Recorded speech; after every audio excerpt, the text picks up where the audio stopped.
With the trail completely cut off, Jack had no choice but to ask a friend in the gang for help. That's when he learned that the leader was a gangster named Bailey. His friend advised him to back off before things got worse, but Jack was determined to get revenge. On the other side, Bailey noticed that his men kept disappearing and that he had lost over 10 kilos of illegal drugs. He immediately suspected that a rival gang was involved, so he kidnapped the rival gang leader's son. After intense questioning, the man refused to give up any information. Bailey, in his rage, disposed of him.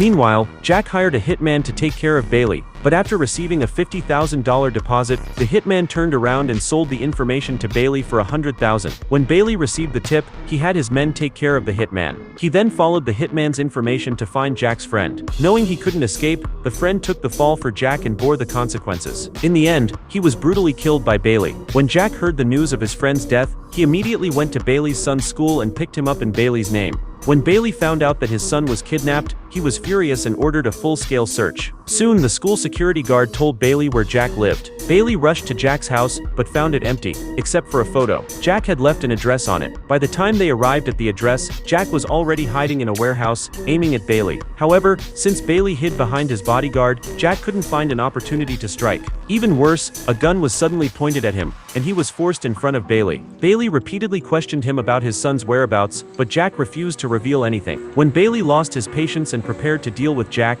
a rival gang suddenly attacked, and both sides began a chaotic gunfight. Bailey's men were quickly wiped out. Realizing the situation was going wrong, Bailey hurriedly tried to escape by car, but Jack used a forklift to pin the car in place. Then, with a gunshot, the rival gang's leader finished off Bailey. The two of them then drove away in a snowplow.